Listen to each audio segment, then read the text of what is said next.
Last class में किसी को कोई डाउट था? लास्ट क्लास में किसी को कोई डाउट?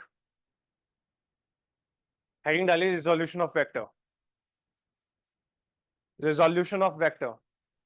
देखो, एक क्वेश्चन हमारे पास एक्सपेक्टेड होता है काइनेमेटिक्स में यहां से, either it is in a form of rectangular law of vector addition और in a form of parallelogram law of vector addition.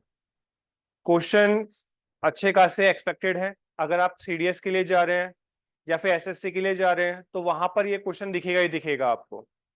But again assistant commandant में भी ये क्वेश्चन आपको दिखता है रिजोल्यूशन ऑफ वेक्टर से रिलेटेड।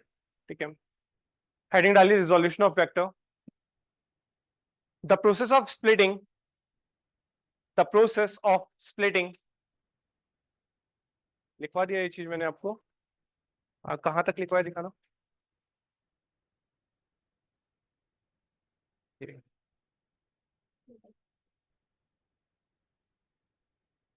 ठीक है, तो इसके नीचे फर्दर हेडिंग डालिए triangular law of vector addition. Triangular triangle triangular law of vector addition. ये मैंने आपसे पूछा था कि क्या आप करके आ सकते हैं। ये एज अ होमवर्क आपको दिया गया था। नहीं समझ में आया तो मैं भी आपको कर दूंगा कैसे होता है। ठीक है, पहले आप ट्रायंगल्स कर लीजिए, उसके उसके बाद हम ये वाला क्वेश्चन कर लेते हैं। देखो, पहले हम जब हमने बोला है triangular law of vector addition, that simply means हम दो ऑब्जेक्ट्स को ऐड करने की कोशिश कर रहे हैं। देखो समझना, let us consider this will be P vector. अच्छा, वेक्टर और स्केलर क्वांटिटीज आपको क्लियर है कि वेक्टर क्या होता है, स्केलर क्या होता है। जिसके पास भी मैग्नीट्यूड है that is known as vector, जिसके पास मैग्नीट्यूड नहीं है वो होता है हमारे पास स्केलर। कितने लोग हैं जिसे मैग्नीट्यूड पता है? नहीं, वो चीज जो कि फेस वैल्यू है आपके पास, जिसके पास भी फेस वैल्यू है that is known as vector quantity. जैसे एग्जांपल के लिए ये, इसके पास फेस है। फेस क्या है ये देखिए आप, ये हमारे पास फॉरवर्ड साइड दिख रही है आपको। अब यहां पर देखते हैं तो अगेन ये भी आपको फॉरवर्ड साइड दिख रही है। इसके पास दो फेसेस हैं, ये आइदर दिस डायरेक्शन में मूव कर सकता है या फिर मिड डायरेक्शन में मूव कर सकता है। कोई भी ऐसी चीज जिसके पास उसका फेस वैल्यू हो इज नोन एज वेक्टर। और भी कई सारी चीजें होती हैं जिसके पास उसका खुद का फेस वैल्यू नहीं होता, लाइक दिस बॉटल। अगर मैं इसका ये वाला रैपर उतार देता हूं तो क्या आपको पता है कि इसका फेस का है? आप नहीं बता सकते। जैसे ये बिल्डिंग, अगर हम इसको रैप कर देते हैं चारों तरफ से तो हमें नहीं पता इसका फेस कहाँ है, बट अभी हमें पता है कि इसका फेस यहाँ है, तो हम बोल सकते हैं यहां से ऑब्जेक्ट अंदर आएगा। That's why it is vector. अच्छा, वेक्टर को जब जब हम सम करते हैं तो उसके लिए दो लॉज हैं, triangular law of vector addition and parallelogram law of vector addition. Normally अगर हमारे पास बोला गया कि पी वेक्टर को क्यू वेक्टर में आप ऐड कर दीजिए, normally like this is 5 metre and this is 3 metre. अब यहां पर आपको देखना है क्या इनके बीच में कोई एंगल बन रहा है। अगर एंगल बन रहा है देन ये हो जाएगा R square is equal to P square plus Q square plus 2pq cos theta. But अगर एंगल नहीं बन रहा है दैट सिंपली मींस कि ये हमारे पास 0 डिग्री के ऊपर रखा हुआ है, तो नॉर्मल एडिशन हो जाएगा। ये चीज याद रहेगी आपको। नॉर्मल, देखो नॉर्मल दिख रहा है तो आप नॉर्मल ऐड करके चलिए, बट व्हाट विल हैपन अगर ये हमारे पास क्यू वेक्टर कुछ इस तरीके से हमें दे दे, अब आप ऐड करके दिखाइए तो ये होगा क्या एक्चुअली में, ये हमारे पास कुछ p vector then q vector gives the direction of this like and this is r vector. ये हमारे पास वेक्टर्स की फॉर्म लग जाती है इसके ऊपर, तो ये हमारे पास आंसर निकल के आने वाला है रिजल्टेंट की फॉर्म। ये चीज समझ में आई, पर ये निकलेगा कैसे? क्वेश्चन अगर ये 5 मार्कर आ गया साइंस एंड टेक में या फिर ethics and integrity plus aptitude में, तब आप इसे कैसे करने वाले हैं? जो आपने हेडिंग डाली थी उसके अंडर ये फोटो देखिएगा, पहले फोटो देखना ध्यान से। ये हमने बनाया अपना एक पी वेक्टर, ठीक है, ये डायरेक्शन है हमारे पास। ये हमने बनाया अपना एक क्यू वेक्टर। हमारे पास सिर्फ ये दो चीजें गिवन है, एक p है एक q है। हमसे क्वेश्चन पूछा गया कि सर p प्लस q हमें बता दीजिए कि क्या होगा। अब देखो P प्लस क्यू क्या है हमारे पास, रिजल्टेंट वेक्टर है जो कि ये है। इसके लिए सबसे पहले हमें इमेजिन करना है। इमेजिन क्या करना है कि हमने यहां पर एक परपेंडिकुलर ड्रॉ किया और इस वाली लाइन को एक्सटेंड किया, जो कि P वेक्टर है, हमने उसको एक्सटेंड कर दिया। ठीक है, नाउ जो चीज गिवन है उसके ऊपर फोकस करो पहले। P वेक्टर क्या है, डेट इज A B। अब B C is the Q vector, so AB is P and BC is Q and AC is equals to R vector. यहां तक कोई दिक्कत? ये गिवन है, ये हमारे पास क्वेश्चन में है। जो नहीं है, जो मैंने खुद से बनाया है, वो ये डॉटेड लाइन है। ये मेरी कंस्ट्रक्शन है, तो मैं इस पॉइंट को नाम दे देता हूं डी। कोई दिक्कत? कोई इशू नहीं है अभी तक। याद रखिएगा, इस एंगल का नाम मैंने दिया थीटा, ये मैंने खुद से बनाया है। ये एंगल है हमारे पास बीटा, ये हमारे पास रिजल्टेंट की डायरेक्शन है। अभी बस ध्यान देना इसके ऊपर, मैं इसकी एप्लीकेशंस अभी बताऊंगा आपको। वो पिक्चर, वो वाला गाना देखा है जिसमें माधुरी दीक्षित है और साथ में सलमान खान, वो गुलेल लेता है, वो मारता है पीछे से, देखा है ना? वो गुलेल यही इसी लॉ से चलती है। पतंग उड़ती हुई देखी है? पतंग तो उड़ रही है, लेकिन वो स्टेबल कैसे है वहां पर? चिड़िया को उड़ते हुए देखा है? दोनों पंखों नीचे फड़फड़ाती है, ऊपर भाग जाती है। यही है इसकी एप्लीकेशंस। अब देख, अब चिड़िया कैसे उड़ रही है उसकी डायरेक्शन हमें बीटा बताएगा, पंख किस हिसाब से फड़फड़ा रही है वो थीटा बताएगा। देखो, टिपिकल लगेगा आप लोगों को, जिसके पास साइंस नहीं थी उसके लिए तो थोड़ा ऊपर से भी जा सकता है, जिसके ऊपर जा रहा होगा वो रट लेना, बाकी जो समझ रहे हैं वो अभी देखते रहो। अब मुझे प्रूफ क्या करना है? मुझे प्रूफ करना है कि R square equals to P square plus Q square plus 2 PQ dot cos theta. मुझे ये चीज प्रूफ करनी। अब कैसे होगी? जो मैंने बनाया है पहले उस वाले ट्राइंगल में लेके चल रहा हूं। In triangle BCD, Pythagoras theorem के हिसाब से PGT लगाने के बाद हाइपोटेनस हमारे पास BC दिखाई दे रहा है, बेस मेरे को BD दिखाई दे रहा है और परपेंडिकुलर मेरे पास CD दिखाई दे रहा है। तो मैं क्या लिख सकता हूं? BC square is equals to BD square plus CD square लिखा जा सकता है। Mark this equation as equation number 1। Okay, आने वाले समय में अभी हम इसे यूज करने वाले हैं। Now cos theta, cos theta क्या होता है? पाकिस्तान भूखा प्यासा, हिंदुस्तान हरा भरा, याद है ना? तो ये क्या हुआ? B/H, that is base upon hypotenuse. आपने अलग तरीके से पढ़ा होगा, पंडित बद्री प्रसाद हर हर बोल रहे, इट विल रिमेन सेम, वही है ये चीज। तो कॉस थीटा हमारे पास क्या है? Base upon hypotenuse. So it is base, angle के साथ लगती हुई जो शाखा होती है उसे बेस बोलते हैं। So BD is equal to base and hypotenuse is BC, तो ये हो जाएगा हमारे पास BC। तो अब यहां पर गौर कीजिएगा,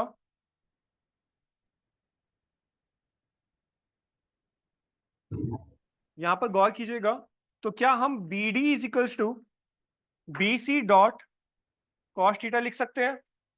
क्रॉस मल्टीप्लीकेशन। सिमिलरली यहां पर मैं लिख सकता हूं sine theta is equals to Pakistan Pakistan भूखा प्यासा, हिंदुस्तान हरा भरा।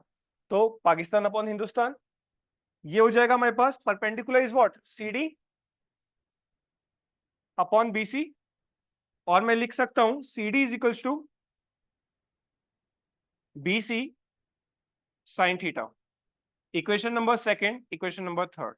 देखो, साइन थीटा का जो यूज होगा वो डायरेक्शन निकालने के लिए होगा, जो कॉस थीटा का यूज हो रहा है वो हमारे पास नॉर्मल सम अप करने के लिए यूज हो रहा है। अभी देखते हुए चलिएगा, इसको अब भूल जाओ, ये हमने निकाल कर छोड़ दिया।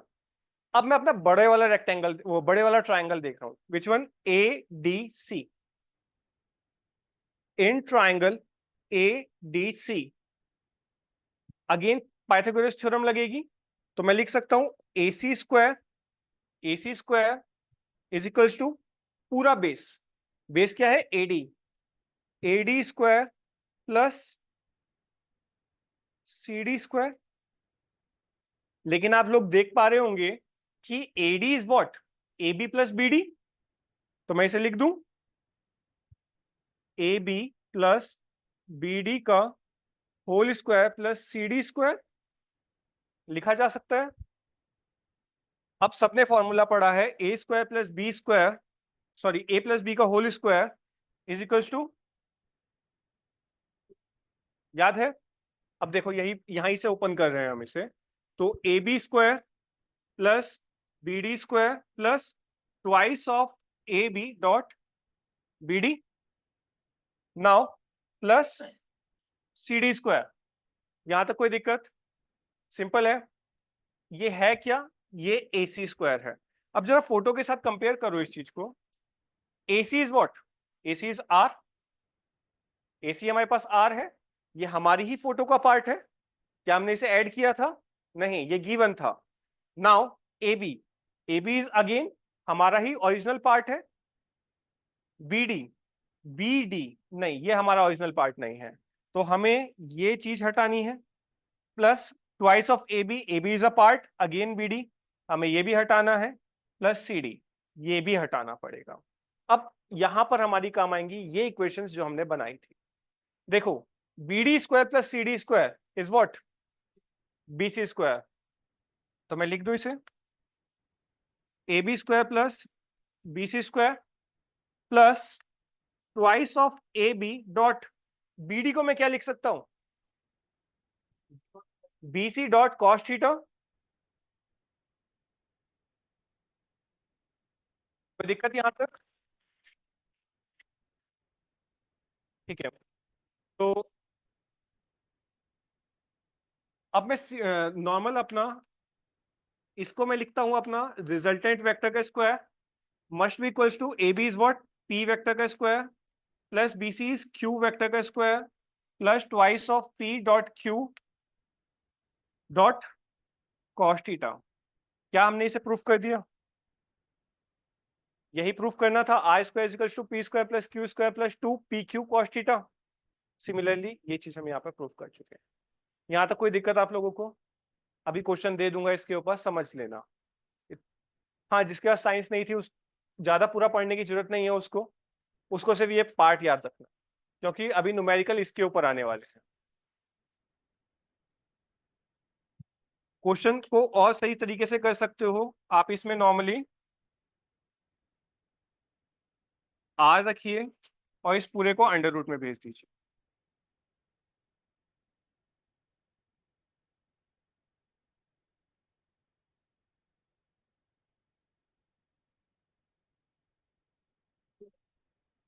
कुछ पूछना है? अभी बता रहे हैं, वो अगला स्टेप है, डायरेक्शन निकालनी है ना हमें, इसलिए। हाँ हाँ, थोड़ा स्पीड से करो यार नोट, क्योंकि बहुत कुछ है आज पढ़ाने के लिए। प्रोजेक्टाइल भी आज ही पढ़ाना है। प्रोजेक्टाइल, प्रोजेक्टाइल तो पता है ना? आजकल तो वैसे ही मिसाइलें गिर रही हैं। कल देखो 100 मिसाइलें दागी है यूक्रेन के ऊपर, एक बेचारी टपक गई कहीं और पोलैंड में, और नाटो हो गया सक्रिय। ठीक है ना?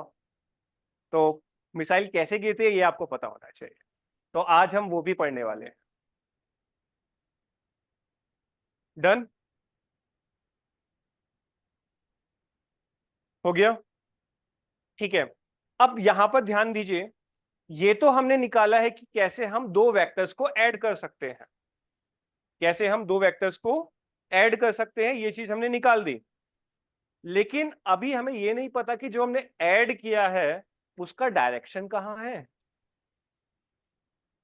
जो हमने ऐड किया है उसकी डायरेक्शन कहां है, वो फोर्स जा कहां रही है, हमें अभी तक नहीं पता।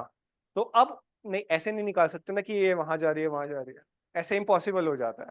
तो उसके लिए हमारे पास क्या है, that is tan theta, tan beta. यहां पर टेन बीटा, अच्छा टेन से याद रखिएगा, टेन इज टेंजेंट। टेन का मतलब ही होता है टेंजेंट। अब टेंजेंट कैसे याद रखेंगे? एक पत्थर लिया, धागे पे बांधा, घुमाना स्टार्ट किया, और जैसे ही धागा छोड़ा जिस भी डायरेक्शन में वो जा रहा होगा उसको बोलेंगे हम टेंजेंट। ये चीज याद रहेगी। तो पत्थर की डायरेक्शन कहाँ से डेसिपल करी हमने, tan थीटा से। सिमिलरली इसका कहाँ टिल्टेशन होगा, कहाँ ये जाना चाह रहा है, वो भी हम कैसे निकालेंगे, tan थीटा से। tan थीटा क्या होता है, परपेंडिकुलर अपॉन बेस। तो हम लिख सकते हैं that is perpendicular upon base. Again photo पे आ जाओ। फोटो क्या बोल रही है कि अगर हमें बीटा निकालना है, बीटा के लिए परपेंडिकुलर क्या है, दिस वन। बेस क्या है, पूरी लाइन, दिस वन, पूरा एडी। तो perpendicular is C D upon base is A D. लेकिन क्या सी डी आपकी ओरिजिनल फोटो का पार्ट है, नहीं है। सिमिलरली क्या ए डी पूरा का पूरा आपकी ओरिजिनल फोटो का पार्ट है, नहीं है ये भी। तो हम इसे फिर अगेन ब्रेक करेंगे। सी डी को हम क्या लिख सकते हैं, बी सी साइन थीटा। आपने पूछा था साइन थीटा क्यों निकाला, इसलिए निकाला हमने। तो यहां पर लिखा जाएगा normally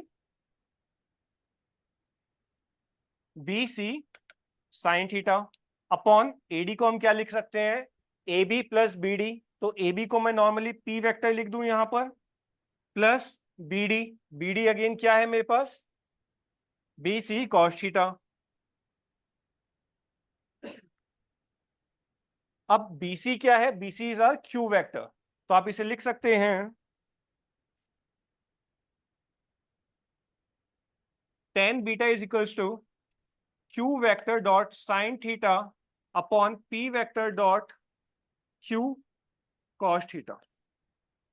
So this is the direction of a particular resultant vector. हल्का फुल्का समझ में आया, बहुत हल्का फुल्का, सब ऊपर से गया।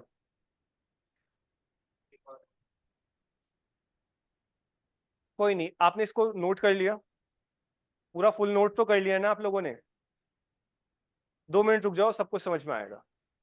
क्योंकि फिजिक्स जो दिखता है वही है, कुछ एडिशनल सब्जेक्ट नहीं है, केमिस्ट्री नहीं है कि अपने आप कुछ भी हो जाएगा।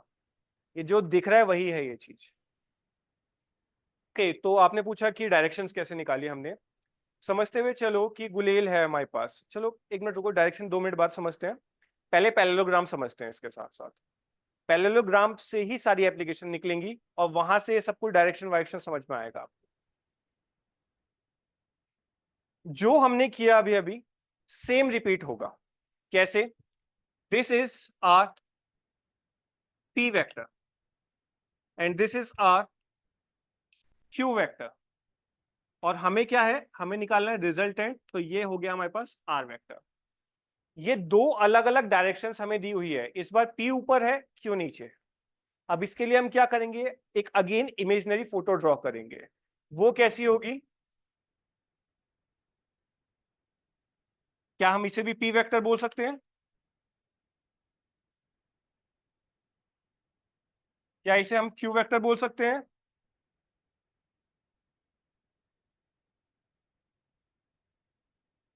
क्या ये अगेन हमारे पास नीचे वाला पार्ट देखो, triangular law of vector addition बन गया सेम। अब इसको थोड़ा सा मैं उल्टा कर दूं, इसी फोटो को, इसी फोटो को अगर मैं उल्टा करता हूं तब मेरे पास क्या होगा,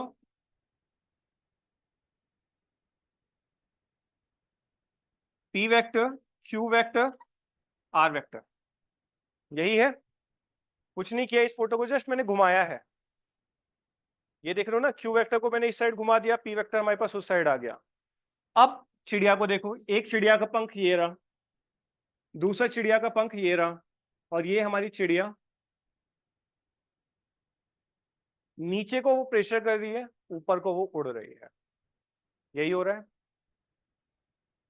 किस डायरेक्शन में उड़ रही है ये हम निकालेंगे, P vector sine theta cos theta upon Q plus P plus Q cos theta, जो मैंने अभी आपको लिखवाया था। ये चीज समझ में आई आपको। सेम दूसरी चीज गुलेल, ये रहा हमारे पास पी वेक्टर, ये रहा हमारे पास क्यू वेक्टर। और यहां पे जब बचपन में तो किया है ना, वो बीच में रबड़ रखी और मारने वाला हिसाब किया है ना, अब उसमें हम अंटा लगाते थे। ये एक्चुअली में मैथमेटिकली ये था। फिजिक्स वाले जो बड़े हो जाते हैं, अब जैसे बम गिराना है हमें, चीज तो वही चल रही है बम्बार्डमेंट वाली, लेकिन तरीका ये है। अब सेम चीज, पी वेक्टर आपके पास है, क्यू वेक्टर आपके पास है, और ये हमारे पास है रिजल्टेंट वेक्टर आर। कौन सा वाला? बुफोस। बुफोस। बुफोस तो पूरा का पूरा टैंक की बात कर रहे हो ना आप? नहीं नहीं नहीं नहीं, वो ये नहीं है भैया, वो बिल्कुल भी ये नहीं है। ये ये वो चीज है जहां दो वेक्टर्स काम कर रहे हैं, उनका सम होने के बाद आगे जा रहा है। वो तो हम इनर फोर्स बना रहे हैं, उसके बाद उसे हम आगे फेंक रहे हैं। बफोर्स, अर्जुन, ये सब अलग वे में बिहेव करते हैं। अ, वो है, लेकिन वो ये वाला नहीं है भाई। अब ये बताओ ना, तुम कितनी जो फोर्स इतने से एरिया में एग्जेप्ट कर लोगे, और वो रेंज देखो उसकी कितनी ज्यादा है। वो अभी थोड़ी देर रुको, आज ही की क्लास में पैराबोला में कंप्लीट हो जाएगा। ठीक है, तो ये चीज अब आपको समझ में आई, कहाँ हम इसको यूज कर रहे हैं। हार्ड है ये कुछ ज्यादा? बहुत इजी है ना, यही चीज पूछी जाती है। अच्छा, नॉर्मली आप लिख लीजिएगा,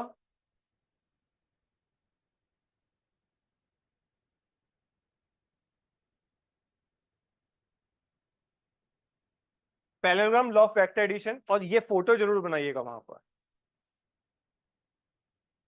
ये पी वेक्टर जो है थोड़ा सा टेढ़ा होगा, स्ट्रेट फॉरवर्ड नहीं होगा, ये हल्का सा टिल्ट है। ये टिल्ट है तभी हमने ये 90 डिग्री यहां पर बनाया है। ठीक है, ये चिड़िया बनाओगे तो जिंदगी भर याद रहेगा ये कहाँ यूज होती है। पैरेललोग्राम ये वाला है, पिछले वाला हमारे पास ट्रायंगल्स था। Triangle law of vector addition पुराना था, ये पैरेललोग्राम है।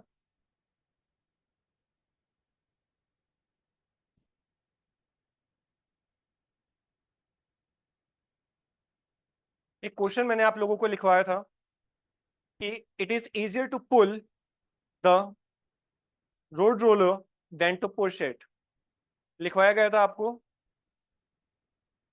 कोई बंदा जिसने इसे किया है? कोई बंदा जिसने ये क्वेश्चन किया है? नहीं है कोई भी? चलो कोई बड़ी बात नहीं है, हम इसीलिए खड़े हैं यहाँ पे, बताने के लिए। हो गया ये? या स्पीड से चेपो, चेपने में भी टाइम लगा रहे हो तुम तो।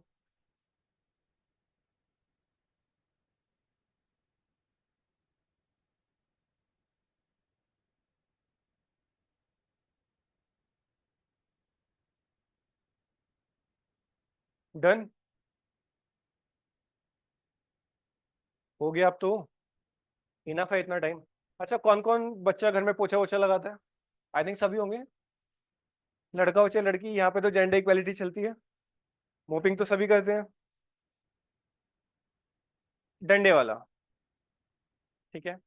अच्छा, एक चीज आपने नोटिस करी कभी, जब पोछा लगाना है आपको, आप डंडे वाला यूज कर रहे हो, आगे को जब आप लगाते हो तो बहुत जान लगानी पड़ती है आपको।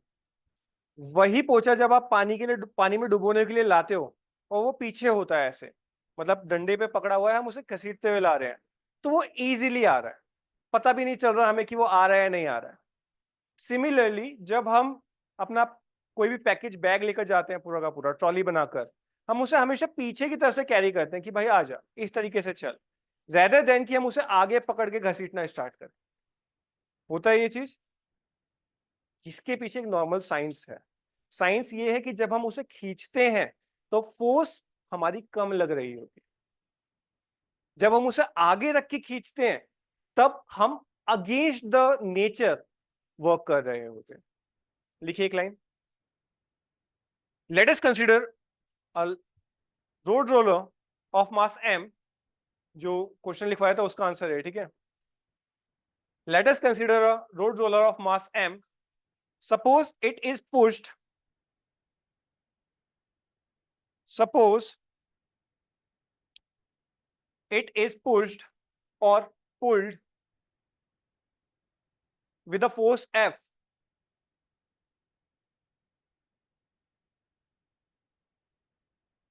with the force F,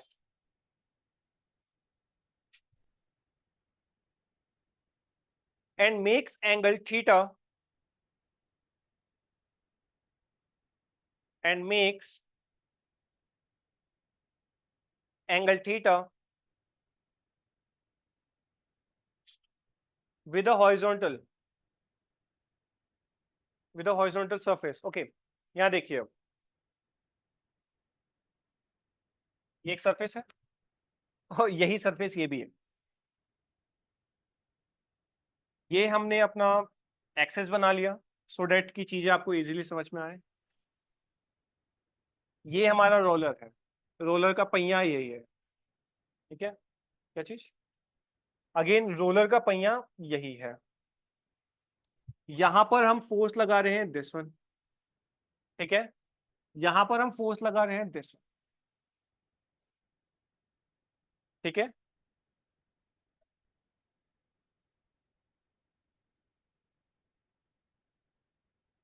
ठीक है, अब सही है, कोई दिक्कत है इसमें?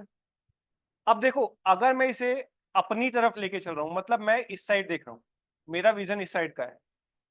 यहां पर क्या है?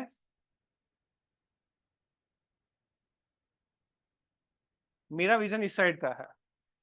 नाउ अब मैं देख इस साइड रहा हूं तो मैं चल भी उसी साइड रहा हूं। तो यहां पर क्या है? Work done minus F Y component. ये क्या है? चलता हुआ जो है हमारे पास कॉम्पोनेंट है। मैंने इसे बोला कि ये मेरे पास फोर्स है।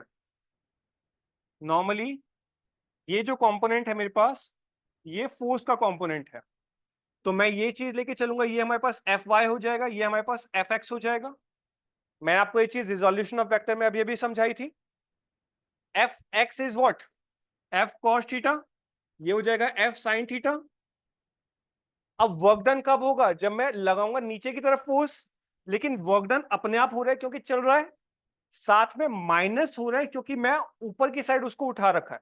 अगर नीचे की साइड होता तो वो कॉस थीटा में जाता। ये हवा में है मेरा ऑब्जेक्ट, दैट्स वाई मैंने इसे उठाया और अब मैं इसे लेकर चल रहा हूं। तो वर्क डन कौन कर रहा है? मेरे साथ साथ पृथ्वी भी मेरा वर्क डन कर रही है। यहां पर क्या है?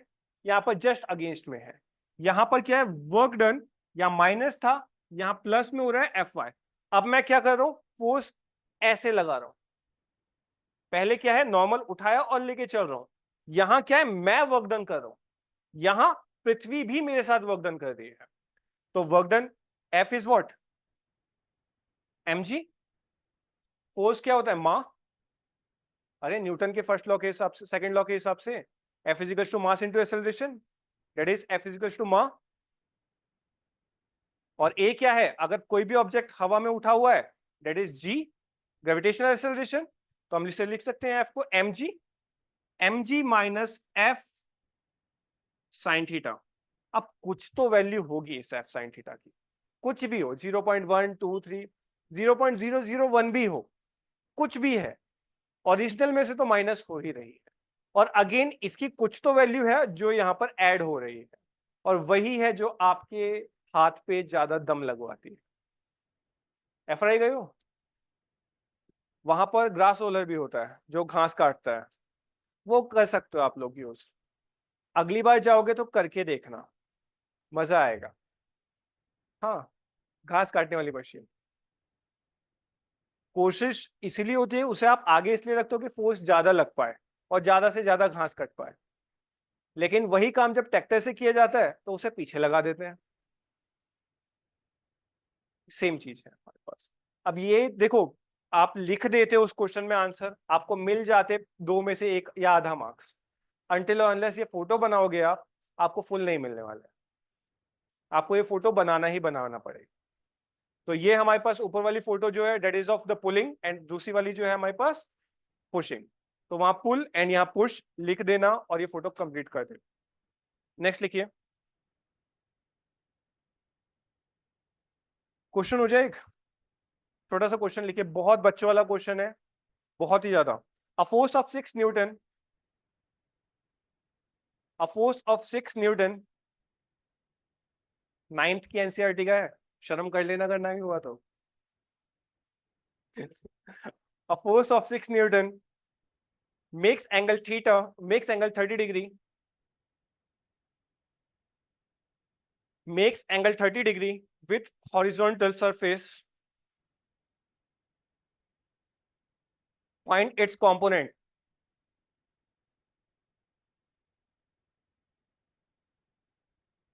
Find its component.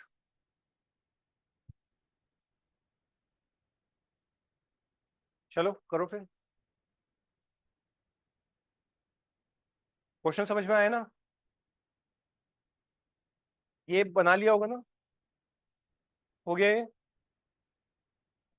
देखो बहुत सिंपल है, सिंपल क्वेश्चन क्या बोल रहा है कि ये हमारे पास है, ये 6 न्यूटन का फोर्स, ये 6 न्यूटन का है, जो कि हमारे पास एफ नाम का फोर्स है। इसने बेस के साथ एंगल बना रहा है 30 डिग्री का। आपको बताना है कि इसका एफ वाई और इसका एफ एक्स क्या होगा। सिंपल। अरे अभी तो समझाया। एफ वाई क्या होता है? F sine theta. और ये क्या होता है?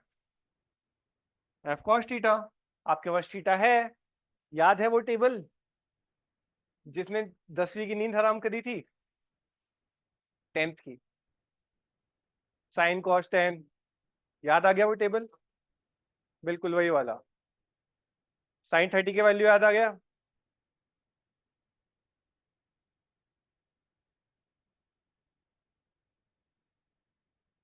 स्पीड से कीजिए इसे। कीजिए, क्या कर ही लिया होगा, इन्होंने तो कर भी दिया।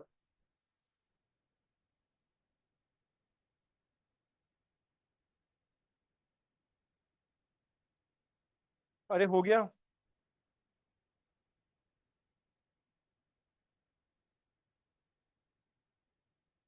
अच्छा, साइन 30 1/2 होता है और कॉस 30 √3/2 होता है। ठीक है, अब तो हो जाएगा। तो आपका एफ एक्स कॉम्पोनेंट आएगा 3√3 और एफ वाई कॉम्पोनेंट आएगा that is 3, and that's all. Check भी कर सकते हैं आप इसे। मैं करूं क्या? चेक भी किया जा सकता है इसे, क्रॉस चेक, क्रॉस वेरिफिकेशन। उसके लिए क्या है हमारे पास, अभी अभी मैंने आपको बताया है triangles law of vector addition में, that is total of F is equal to root of F X square plus F Y square. यही बताया मैंने अभी आपको। अब एफ एक्स हमारे पास आ रहा है 3√3 का स्क्वायर प्लस 3 का स्क्वायर। तो 3√3 का स्क्वायर कितना होता है? 9 × 3 27 प्लस 3 मतलब 27 प्लस 9। तो ये हमारे पास √36 6। तो ये triangles law of vector addition से वेरीफाई भी कर दिया मैंने कि भैया तुमने जो निकाला है वो सही है। एक आपके पास आ रहा होगा 3√3, दूसरा आ रहा होगा 3। ठीक है, हेडिंग डालिए। एक क्वेश्चन काफी है, फिर 2-3 दे दूं इसके ऊपर? और करने हैं? एक ही काफी है। चलो लिखिए मोशन इन 2 डायमेंशन।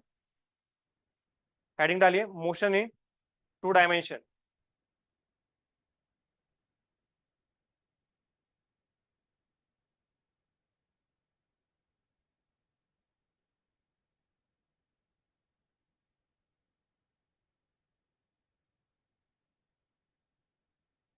सो देखो, यहां है हम इंडिया में, ठीक है?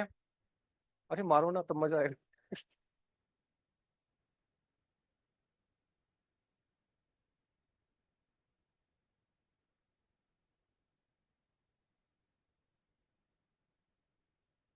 बैक टू पवेलियन, यहाँ आके देखिए एक सेकंड। डिस्टेंस एंड डिस्प्लेसमेंट का क्वेश्चन हम देख रहे हैं यहाँ पर। एज वी ऑल नो, जैसा कि हम सब जानते हैं कि हमें अगर कहीं पर भी ट्रेवल करना है, वी प्रेफर एरोप्लेन और हेलीकॉप्टर, क्योंकि वो चीज डिस्प्लेसमेंट के ऊपर वर्क करती है, डिस्टेंस के ऊपर नहीं। अब समझिए, हम यहां पर हैं और हमें जाना है यूएई, तो हम यहां पर बैठकर आराम से यहां जाते हैं। मेरा क्वेश्चन देखो सिंपल है कि ये हमारे पास इंडिया में हम है, ये हम यूएई में है, क्यों हम वाटर के थ्रू नहीं जाते? और क्यों ये ज्यादा टाइम लगा रहे हैं? और हम इसके जरिए हम प्लेन यूज क्यों करते हैं? याद रख, नहीं ऐसे नहीं है, देखो याद रखिएगा, हमारी अर्थ जो है वो भी गोल है। अब मुझे आप ये बताइए, डिस्टेंस क्या है और डिस्प्लेसमेंट क्या है? अगर हम इससे वाले से यहां तक जा रहे हैं, आपको दिखने में ये लगेगा कि भैया ये सीधा सीधा बनाया है, बट एक्चुअली में ये चीज है। तो बाय एयर अगर हम जा रहे हैं दैट इज डिस्प्लेसमेंट, और वाटर के थ्रू अगर हम जा रहे हैं दैट इज डिस्टेंस, और distance is always greater than displacement. यही रीजन है कि हम एरोप्लेन बोर्ड करते हैं as compared to ship board करने से, और वैसे भी शिप की स्पीड भी कम है। मीन्स ऑफ कम्युनिकेशन में क्लास सेकंड थर्ड में पढ़ लिया होगा आप लोगों ने। ओके, मोशन इन 2 डायमेंशन हम पढ़ने जा रहे हैं। तो न्यूटन याद है, वही जिसके ऊपर सेब गिरा था, उसके ऊपर सेब गिरा, उसने इक्वेशन बना दी। अब उनकी इक्वेशन को याद करते हैं। पहली equation,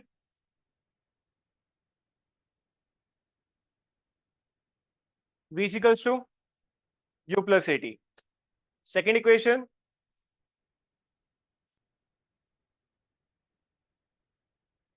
okay, and third one is,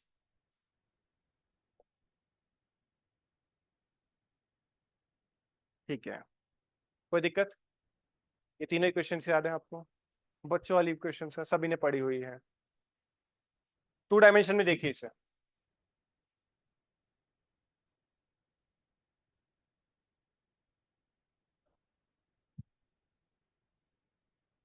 अगर कोई ऑब्जेक्ट हवा में जाएगा तो उसके ऊपर सिर्फ और सिर्फ y कंपोनेंट वर्क करेगा। याद रखिएगा, कोई भी ऑब्जेक्ट हवा में है तो उसके ऊपर y कंपोनेंट वर्क कर रहा है, x कंपोनेंट वहां पर उस टाइम के लिए नहीं है, उस पर्टिकुलर टाइम के लिए x कंपोनेंट नहीं है। जब भी कोई चीज रेंगते हुई जा रही है या फिर बाय रोड जा रही है, अर्थ के साथ कांटेक्ट में है, तो उसके ऊपर y कंपोनेंट नहीं है, सिर्फ और सिर्फ x कंपोनेंट है। ठीक है, अब कोई भी चीज अगर हवा में है तो उसके ऊपर एक्सेलरेशन वर्क करेगा, और वो जो हवा वाला एक्सेलरेशन है उसे हम बोलते हैं ग्रेविटेशनल एक्सेलरेशन, जिसकी वैल्यू हमारे पास कांस्टेंट है 9.8 मीटर पर सेकंड स्क्वायर।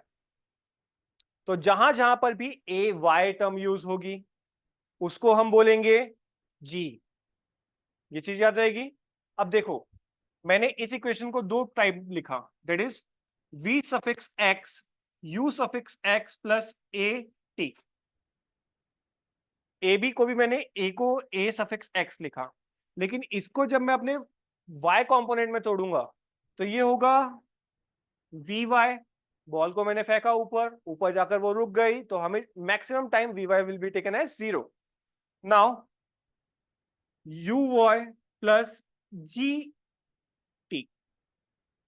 समझ में आई ये बात? देखो, ये पेन दिख रहा है आपको छोटा सा, अगर मैं इसे छोड़ दूंगा क्या ये ऊपर जाएगा? ये हमेशा नीचे आएगा। इसके ऊपर क्या एक्ट कर रहा है?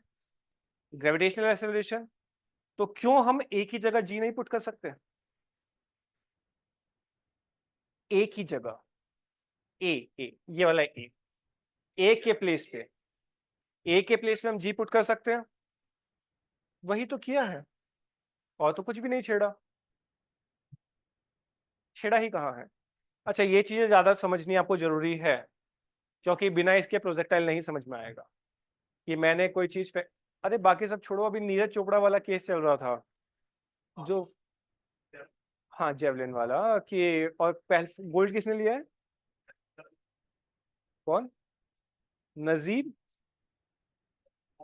अरशद नजीब। हाँ जी, कितना फेंका उन्होंने?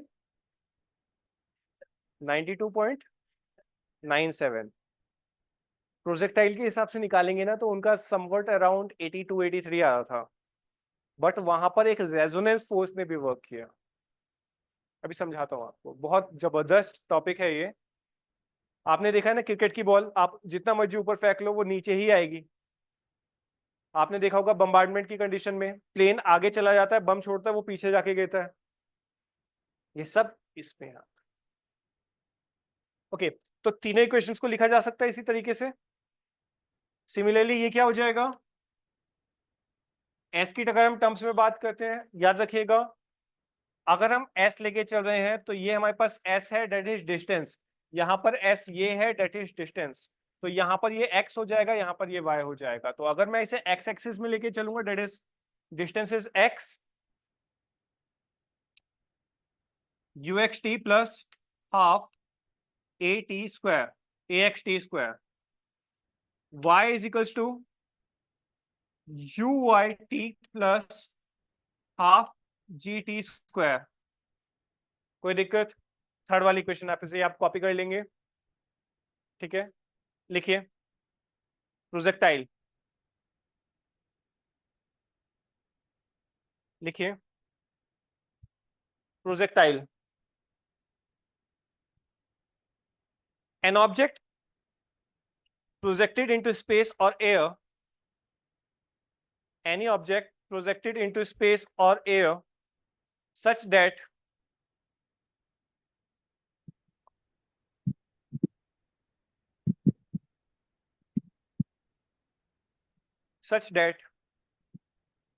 moves under the effect of gravity alone, moves under the effect of gravity alone is called projectile,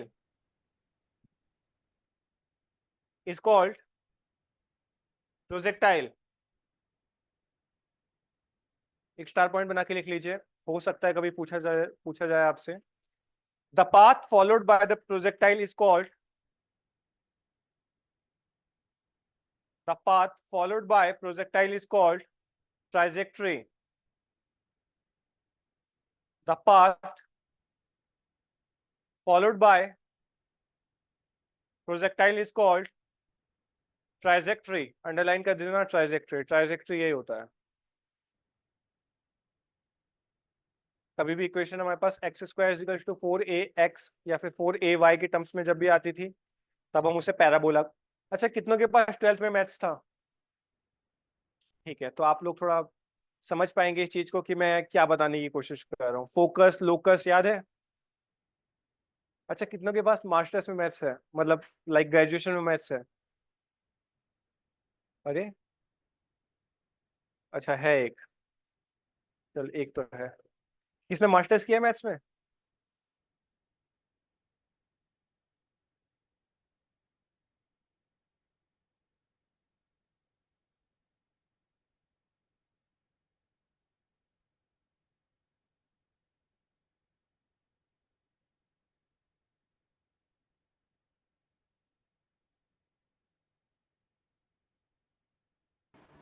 survive.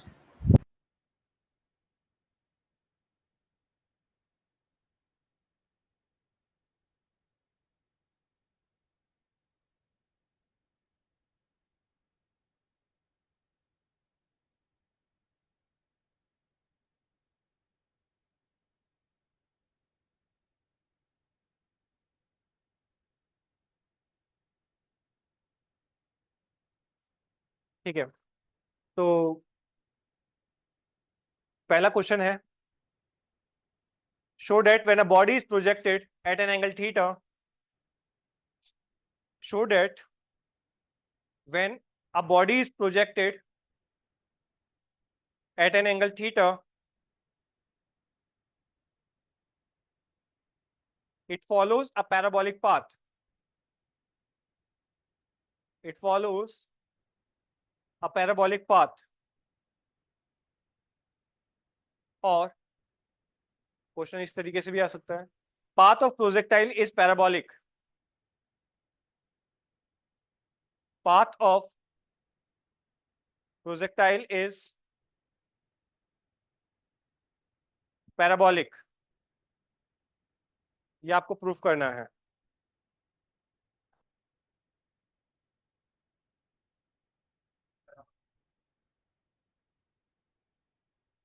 क्या चीज? अच्छा, पैराबोला का मतलब क्या होता है?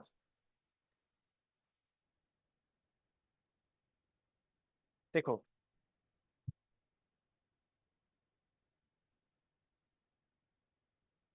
ये रहे ये भाई साहब, ठीक है, इन्होंने लिया हाथ में छोटा सा बम का गोला। अच्छा, ये है कश्मीरी माइग्रेंट, ज्यादा मिलिटेंट, ठीक है। और इनके, नहीं यार ये ज्यादा हो गया, ये इंडियन आर्मी के सोल्जर है, अब सही है। और ये पाकिस्तान के सर्विस के जस्ट बगल में खड़े हुए हैं। अब इनको इनके कर्नल ने कमांड दिया कि कि भैया आपके हाथ में जो ये गोला है इसको इस स्पीड से फेंकिए और इस तरीके से इस एंगल से फेंकिए कि ये दुश्मन के बंकर में पहुंच जाए। दुश्मन का बंकर है ये।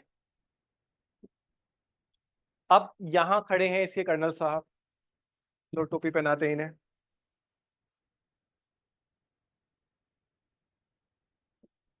ठीक है। ये बोल रहे हैं कि भाई ऐसे फेंकियो कि सीधा बंकर उड़ जाए। समझ रहे हो इतना सा फंडा? अब इसने भी कहा ठीक है साहब। इसने एक बम का गोला लिया और फेंक दिया। अरे इंडियन आर्मी का सोल्जर है, जान तो पूरी है भाई, ठीक है। अब एक चीज आप नोटिस कर रहे हो, ये पाथ, ये जो पाथ है दिस इज पैराबोलिक पाथ, कि एक चीज जाएगी और कुछ इस तरीके से हमारे पास यहाँ पे टिल्ट हो जाए। आप यहां पर देखिए इस पर्टिकुलर इंस्टेंट पे हर एक पर्टिकुलर पॉइंट पे डायरेक्शन अलग अलग है। ये चीज आप नोटिस कर पा रहे हो? ये एक सर्कल टाइप पाथ बन रही है और किसी भी एक एंगल पर वो मिसाइल कहीं और जा सकता था, लेकिन ये मिसाइल ना होकर गोला है, तो ये हमारे पास नॉर्मल रेजिस्टेंस को फॉलो करते समय एक ही पर्टिकुलर पॉइंट पे गिरा है।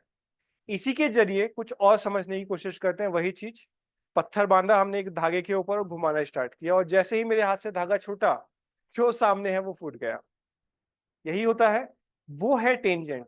तो ये जो एंगल आपको निकलते हुए दिखाई दे रहे हैं, दिस इज टेंजेंट। और ये जो लाइन फॉलो की जा रही है, द लाइन ऑफ पाथ, ठीक है, इज नोन एज ट्राइजेक्ट्री। और इसी ट्राइजेक्ट्री को हम बोल रहे हैं पैराबोला, ये वाला पाथ।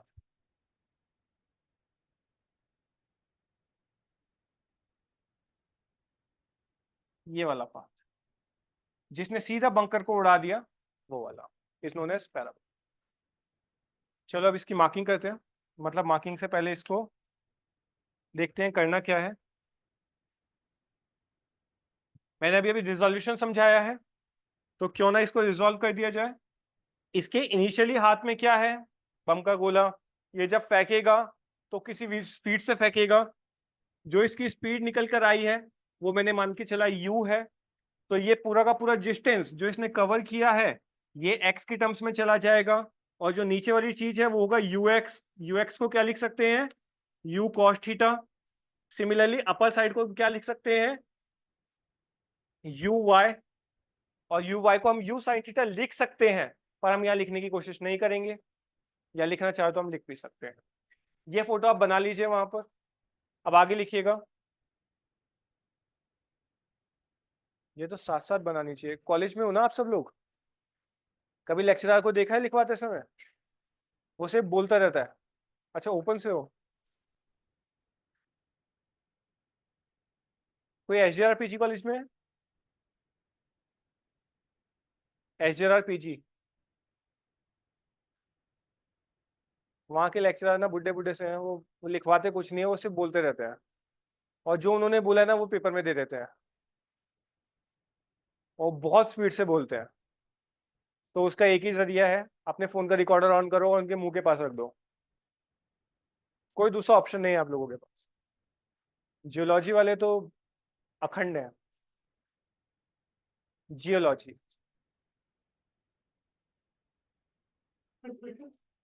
हो गया।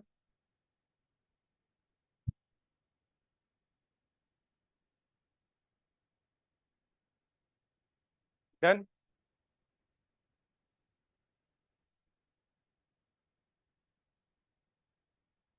ये तो बहुत लंबा खींचेगा यार। चलो तुम्हारे पास भी तो टाइम बहुत है, मुझे क्या दिक्कत है। देखो, इस फोटो को देखते हुए चलिएगा, और मैं कर रहा हूं, आप बस ध्यान दीजिए यहाँ पर। अगर ये बॉडी को मैं मान के चल रहा हूं कि हवा में उड़ रही है, ये बॉडी उड़ रही है और इनिशियली है, मैं एक्स एक्सिस की टर्म्स में बात कर रहा हूं, तो मैं क्या लिख सकता हूं इसे? along x axis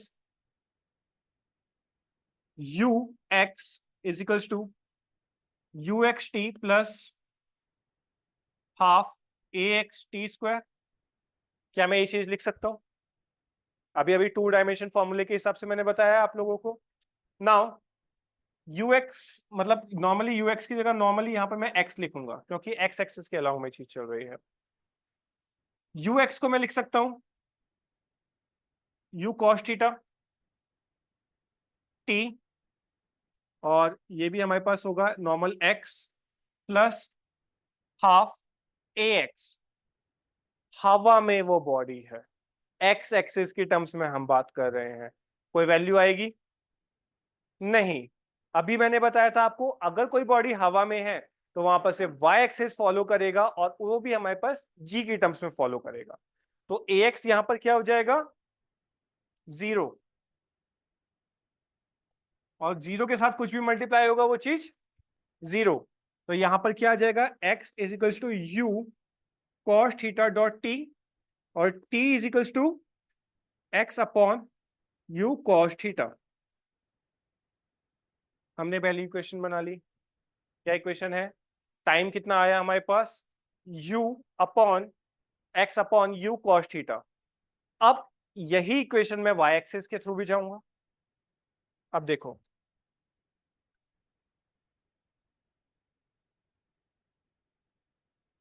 you y is equals to u sine theta t plus half, a की जगह हो जाएगा जी, टी की जगह हमारे पास नॉर्मली टी स्क्वायर लेके चल रहा हूं। अच्छा एक और चीज याद रखिएगा, अगर बॉडी नीचे से ऊपर जा रही है, नीचे से ऊपर जा रही है, then g will be taken as minus, क्योंकि हम अगेंस्ट द ग्रेविटी वर्क कर रहे हैं। अगर बॉडी ऊपर से नीचे आ रही है then it will be taken as positive. अब यहां पर मेरे को क्लियर नहीं है कि मैं बॉडी नीचे से ऊपर डाल रहा हूं या ऊपर से नीचे डाल रहा हूं, बट क्योंकि ऑब्जेक्ट पहले मेरे हाथ में था, जो ग्रेनेड था वो मेरे हाथ में था, उसको मैंने फेंका, तो मैं ये मान के चलता हूं कि पहले मैंने अगेंस्ट द ग्रेविटी वर्क किया। पृथ्वी का क्या काम है, कोई भी चीज ऊपर है उसे नीचे खींच लो, मेरा क्या काम था ग्रेनेड को ऊपर फेंक दो, तो मैंने ऊपर फेंका, that's why I am taking g as a negative. समझ में आई छोटी सी बात। नाउ यू वाई को मैं नॉर्मल वाई लिख दूं is equals to u sine theta dot t की वैल्यू मैंने अभी अभी निकाली, टी क्या हो जाएगा मेरे पास प्लस 1/2 माइनस ऑफ जी। अच्छा एक काम करते हैं इसे,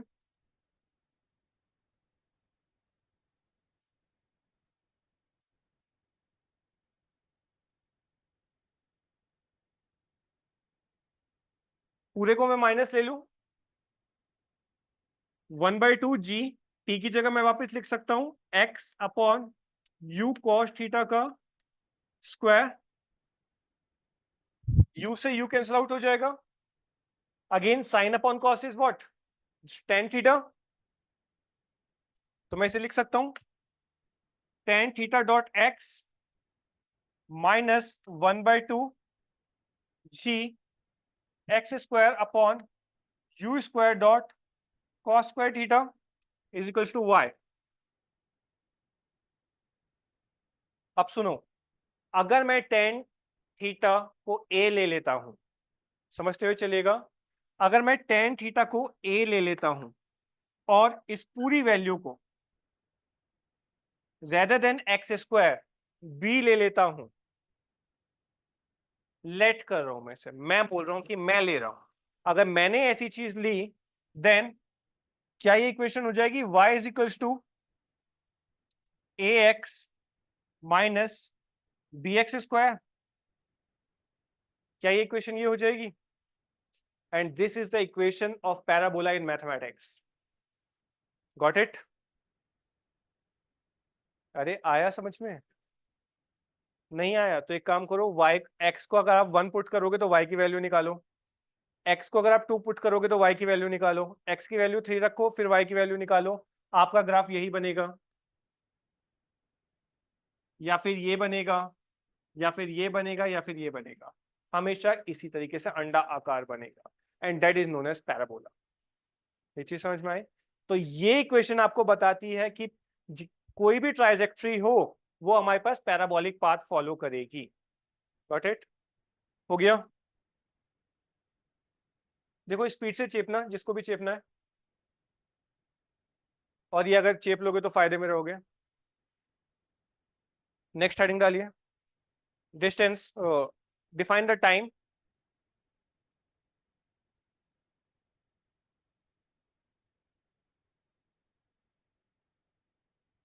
सीधा लिखवा दूं या फिर क्वेश्चन करोगे इसके ऊपर? सीधा लिखना है। और कौन कौन है सीधा वाले? बेटा अभी तो इसमें न्यूटन के लॉ भी लगने वाले हैं, इसमें भी न्यूटन के लॉ है।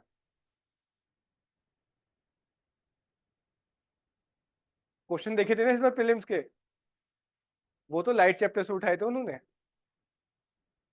वो 12th क्लास से है, वो कुछ भी कहीं से भी उठा सकते हैं। लिखो, define time of flight, maximum height and horizontal range. Define time of flight, maximum height and horizontal range. Define के साथ साथ डिराइव भी है, ठीक है? डिफाइन एंड डिराइव, या फिर आखिरी में लिख लो also derive expression for them.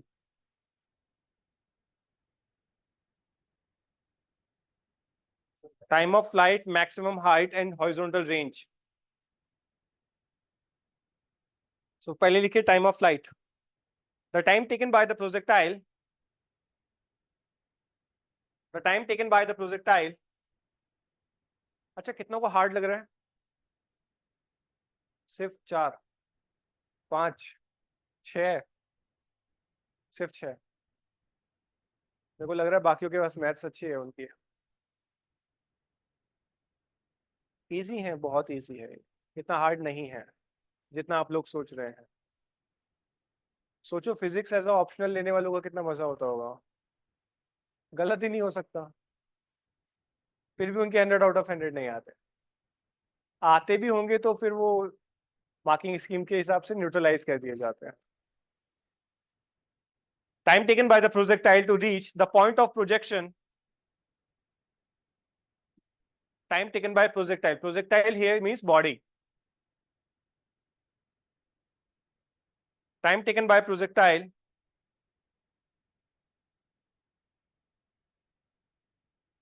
to reach the point of the projection,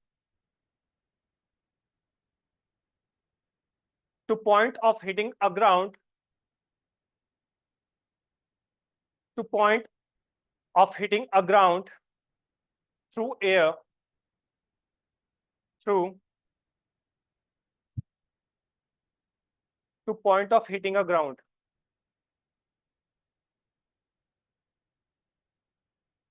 is called time of flight,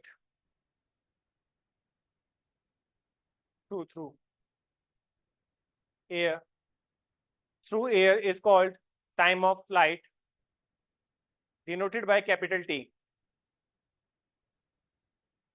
denoted by capital T।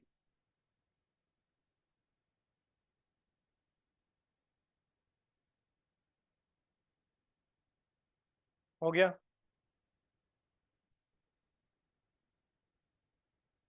करें? बहुत इजी है, बहुत ज्यादा, 1 मिनट में हो जाएगा। देखो वही सेम सिनेरियो है, यहां हमारे पास ग्रेनेड है, ये हमारे इंडियन आर्मी के सोल्जर के पास ग्रेनेड है, बंकर हमारे पास यही है। तो बंदे ने हमारे पास ग्रेनेड फेंका और बंकर पे हिट कर दिया। अब जिस इनिशियल वेलोसिटी से फेंका था उसको हमने एज अ टेंजेंट माना, और उसको ही मैंने अपना यू वेक्टर माना। अगर ये यू है तो मैंने इसको रिजॉल्व किया अपने एक्स एक्सिस में, तो ये हमारे पास यू एक्स हो गया, सिमिलरली ये हमारे पास यू वाई हो गया। अब समझते हुए चलिएगा, एक पॉइंट ऐसा होगा जो इसका मैक्सिमम हाइट होगा, यहां से बॉडी यहां तक जब गई है, देखो यहां से जब मैक्सिमम यहां तक बॉडी गई थी, यहां से यहां तक जाते हुए जी क्या है? माइनस में है। बट यहां से यहां तक आते हुए जी क्या हो गया? पॉजिटिव में हो गया।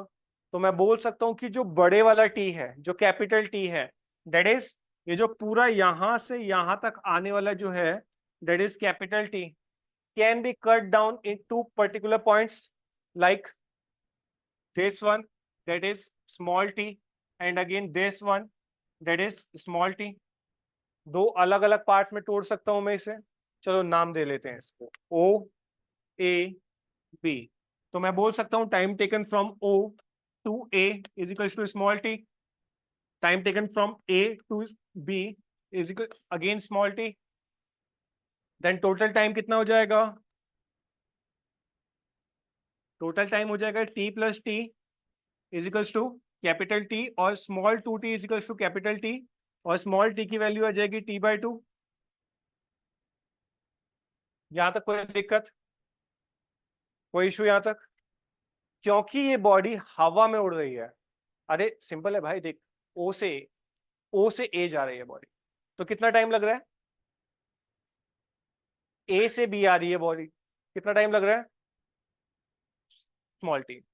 अब टोटल टाइम कितना लग रहा है? बॉडी यहां पे गई फिर यहां पे यहां आई, तो एक बार स्मॉल टी फिर अगेन स्मॉल टी, तो T plus T 2t.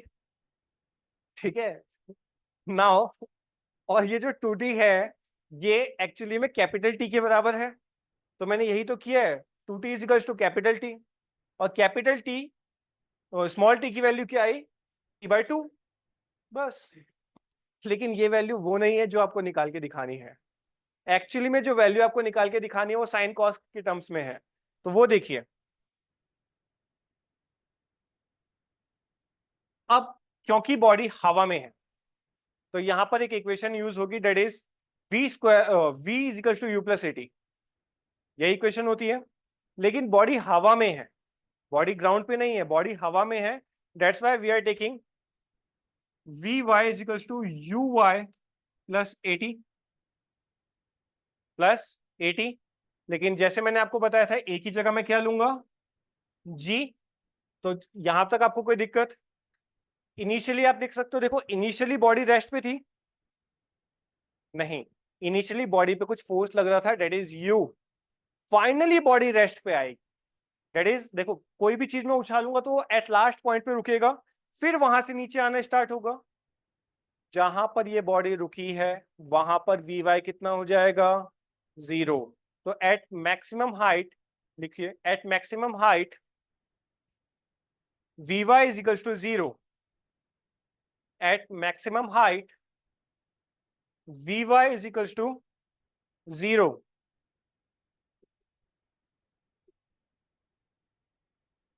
And as we know from resolution of vector,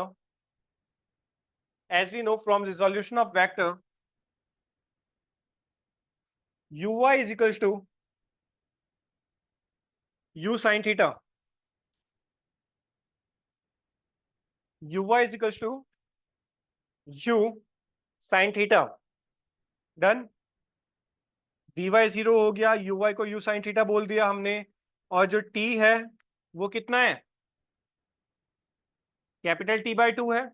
चलो रख दे. 0 is equals to u sin theta plus normally g T/2. कोई दिक्कत? कोई दिक्कत? नाउ अब समझते हुए चलिए, हमने बॉडी को नीचे से ऊपर फेंका था तो माइनस जी था, that's why I am putting minus over here. तो प्लस की साइड इस साइड है तो ये हो जाएगा u sine theta is equals to t g upon 2, और हम इसे लिख सकते हैं time is equals to 2u sine theta upon g. यही इसका टाइम पीरियड है, टोटल टाइम पीरियड यही लगने वाला है. सिंपल. अच्छा था. अच्छा कितनों को बोरियत आ रही है अब स्टार्टिंग से ही? अच्छा नहीं है कि टॉपिक?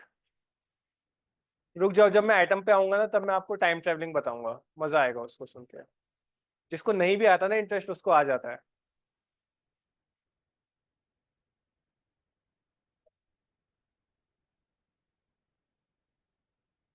कोई भी बॉडी अगर स्पीड ऑफ लाइट से तेज चलती है तो वो बॉडी टाइम ट्रेवल कर सकती है।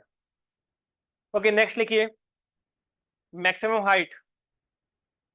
Maximum height, the maximum vertical distance attend bye the projectile, the maximum vertical distance attained by the projectile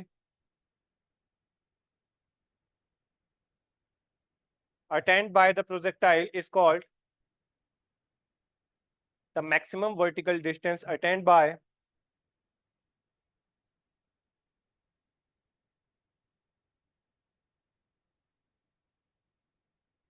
the projectile is called maximum height and denoted by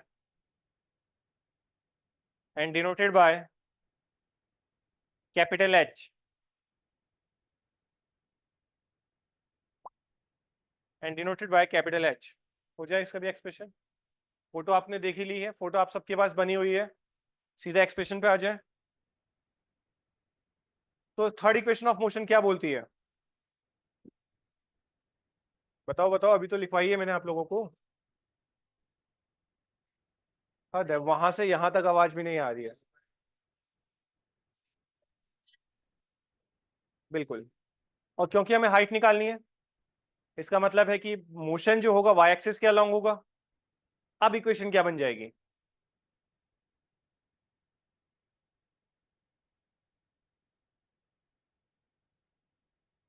-2g(x). x is the height mainly है, x मानो या फिर y मानो, या फिर mainly मैंने यहाँ पे लिखवा ही दिया है h बोला जाएगा, तो हम उसे नॉर्मली h से भी डिनोट कर सकते हैं। नहीं आया तो देख लो यार, कोई इतना बड़ा इशू नहीं है, बहुत सिंपल है। अगेन वही ग्रेनेड वाला सेम सीन है, लेकिन इस बार हमने क्या किया, हाइट दिखाने के लिए मैंने इसको थोड़ा इस तरीके से बना दिया।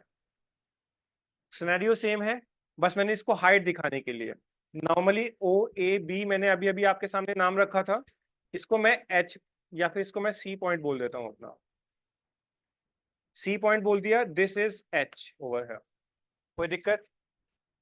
अब देखो, क्योंकि ये बॉडी हमारे पास मूव कर रही है तो मैं बोल सकता हूँ v y square is equal to u y square plus 2 AS होता है। लेकिन y के टर्म्स में अगर मैं लेके चल रहा हूं तो against the gravity that is g, और s is the distance traveled by the projectile, here we have to take it as capital H। कोई इशू? अगेन मैक्सिमम हाइट पे जाने के बाद क्या बॉडी रुकेगी? मैक्सिमम हाइट पे जाने के बाद बॉडी रुकेगी for a microsecond, for a millisecond. तो वहां पर हमारे पास क्या होगा, u 0 हो जाएगा इनिशियली, तो मैं बोल सकता हूं you square sine square theta, resolution of vector से, तभी मैंने वो आपको करवाया था।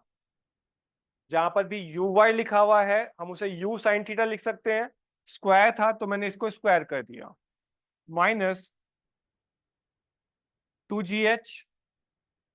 मैं लिख सकता हूं 2gh is equal to u square sine square theta, और मैं लिख सकता हूं h is equal to u square sine square theta upon h upon 2g।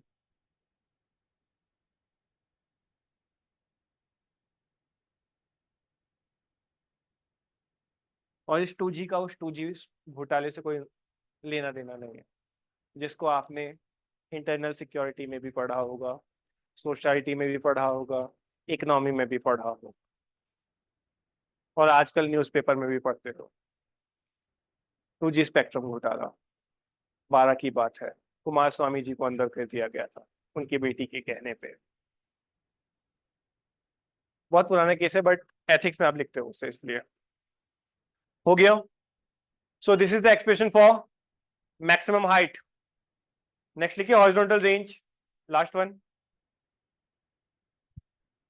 Speed से लिखो, क्वेश्चन भी करने हैं और न्यूटन के लॉ भी।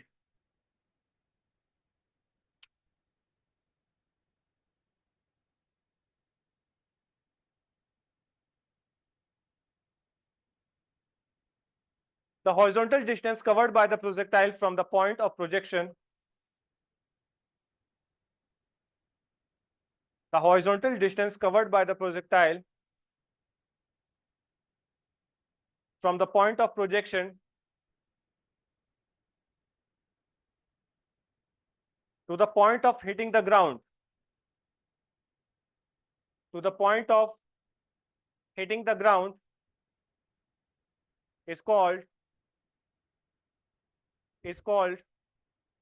horizontal range, is called horizontal range, and can be denoted as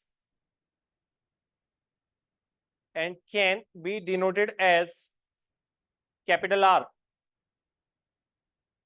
and can be denoted as capital R. So anyone, कैसे निकलेगा ये?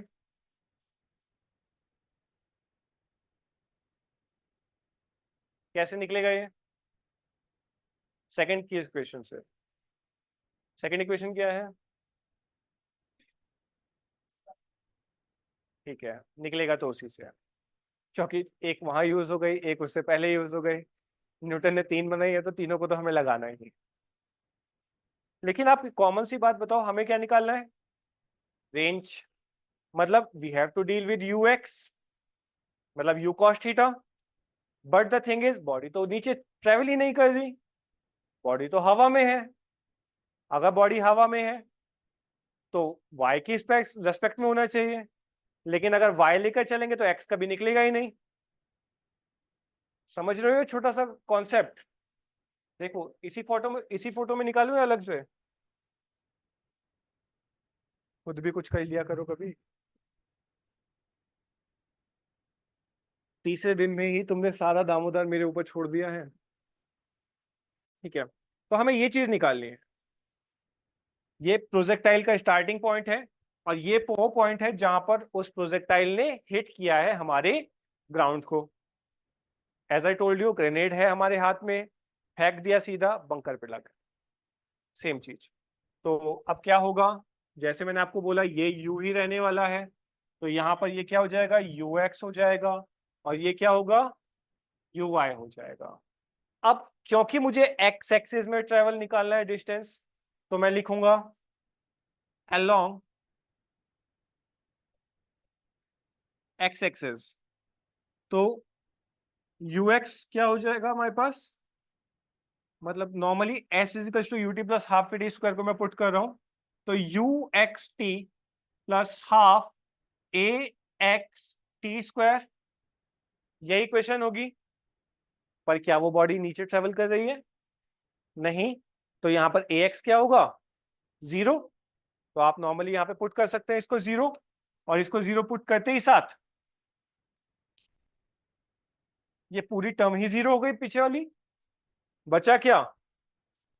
x, या फिर हम इसे लिख सकते हैं r is equals to u cos theta dot t plus 0। यही है। कोई डाउट अभी तक? इसके आगे क्या कर सकता है इंसान? कुछ भी नहीं कर सकता है। क्या? ये रहा हमारा t, क्या है? 2u sine theta upon g।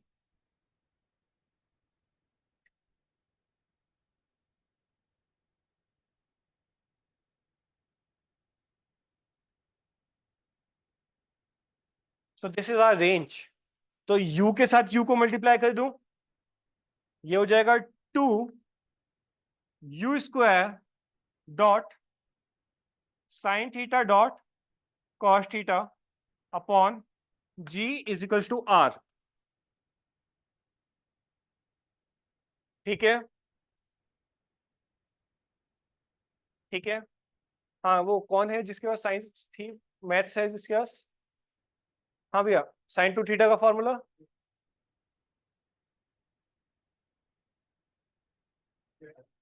2 sign theta का फॉर्मूला क्या आपको दिख रहा है? 2 साइन थीटा कॉस थीटा। तो क्या मैं इसे रेंज को नॉर्मली लिख सकता हूं अपना यहाँ पे? Range is equals to u² sine 2 theta upon g। ठीक है, अरे ठीक है,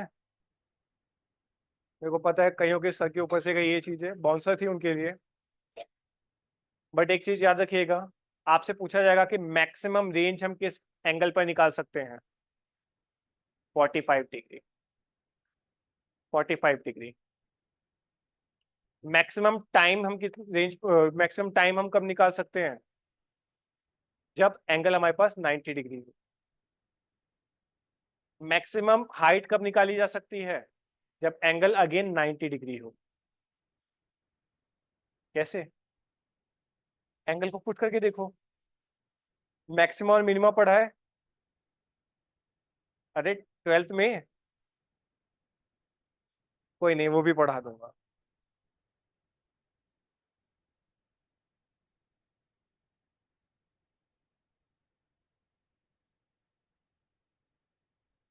हेडिंग डालिए सर्कुलर मोशन। देखो प्रोजेक्टाइल में यही तीन आती हैं चीजें। अब मैं आपको एक वर्कशीट दे दूंगा इनको, पीडीएफ बना के। तो आप कोशिश कीजिएगा, जो क्वेश्चंस नहीं निकलेंगे वो आप मुझसे पूछ लीजिएगा। नाउ हेडिंग डालिए circular motion. Circular motion, circular motion. कोई भी बॉडी सर्कल में जब घूमती है तो उसके ऊपर क्या इफेक्ट पड़ता है, प्लस सेंट्रीफ्यूगल फोर्स भी लगती है। तो वही चीज हम यहाँ पर देखने वाले हैं। क्या क्या किसे कहते हैं हम, एक्सेलरेशन, ओमेगा की टर्म्स में यहाँ होता है। जी हाँ, अल्फा। ओमेगा तो यहाँ पे एंगुलर वेलोसिटी होता है, और अल्फा होता है हमारे पास एंगुलर एक्सेलरेशन। ठीक है, लिखिए uniform circular motion.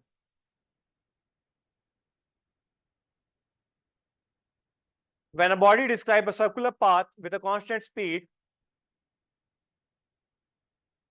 when a body describes a circular path with a constant speed,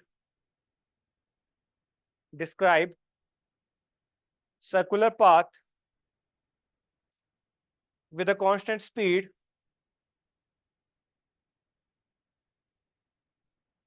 then the motion of the body is known as, then the motion of the body is known as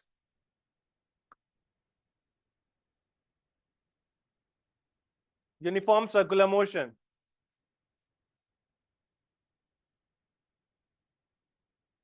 uniform circular motion.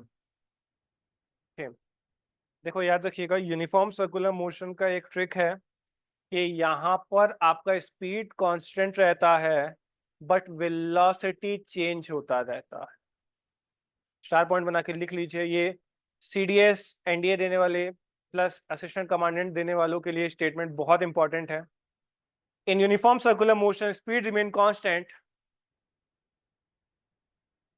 In uniform circular motion, speed remain constant, but velocity changes. But velocity changes. Done. Next लिखिए, इसी के अंदर सब part, angular displacement. Next लिखिए, angular displacement.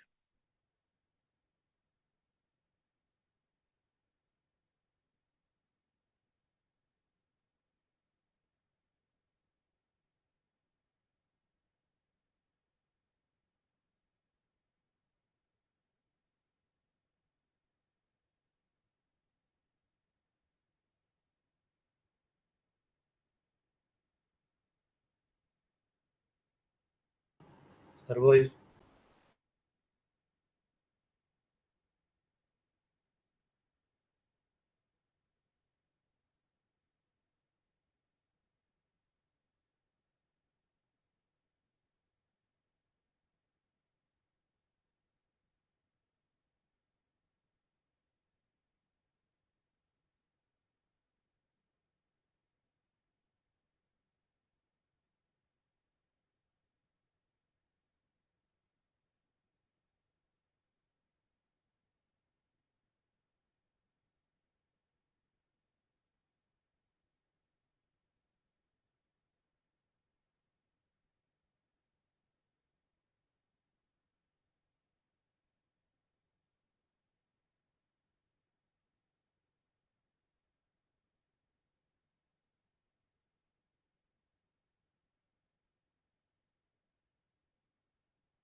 Last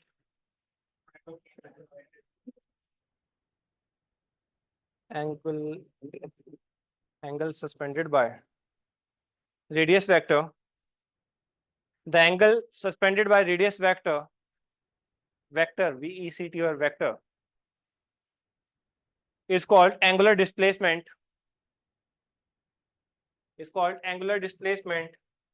And denoted by theta. So let us consider this will be a circle and this is theta. Okay. So this is the radius and this is r. As we know, theta is equals to what? Arc upon radius. This is the reason we didn't have any dimension of theta. Okay. Mark it here. Class 11th mathematics I think पहले ही chapter के did we know में लिखा हुआ है सब कुछ. Next लिखिए angular velocity. The rate of change of angular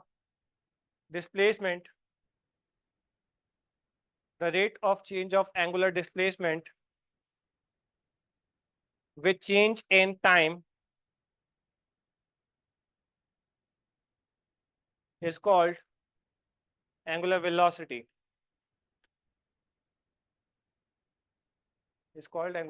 And denoted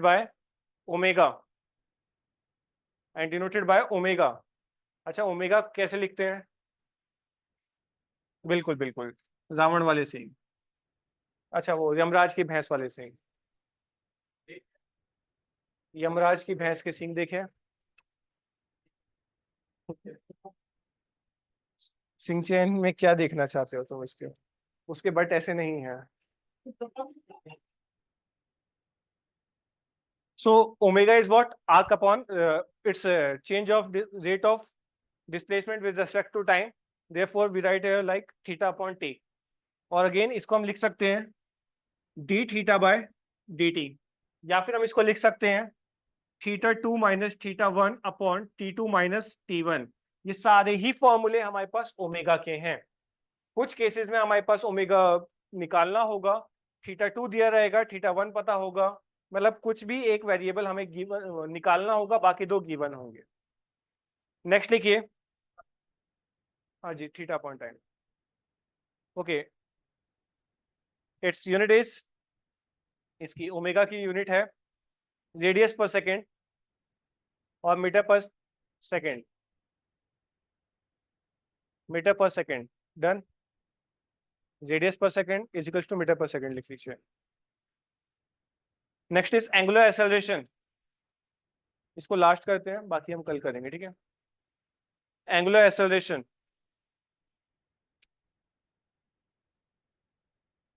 कल देखो, कल आपके लिए लॉज ऑफ मोशन है.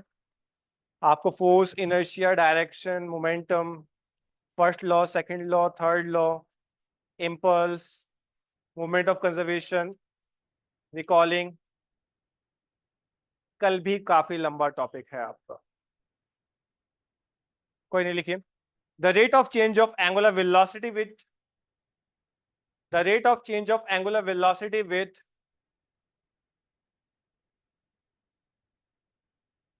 the rate of change of angular velocity with change in time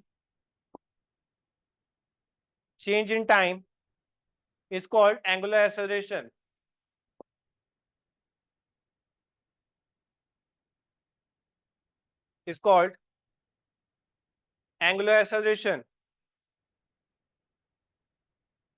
And it is denoted by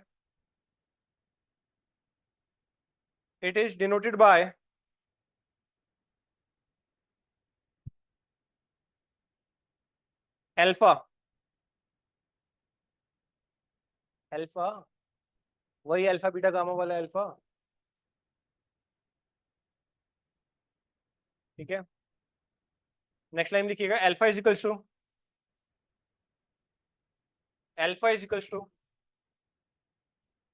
D omega by d t, omega 2 minus omega 1 upon T2 minus T1 is equals to omega upon t. किसी भी condition में ये हमारे पास alpha ही रहने वाला है, ठीक है। सो आपको 2 मिनट का टाइम दिया जा रहा है, आपको जितना करवाया गया है आप उसको एक बार देख लीजिए। किसी को कोई डाउट है, किसी को कोई एग्जाम्पल समझ नहीं आया, या फिर किसी के रिगार्डिंग कोई मुझसे एग्जाम्पल पूछना चाहता है तो आप पूछ सकते हैं। स्पीडली रिवाइज कीजिएगा।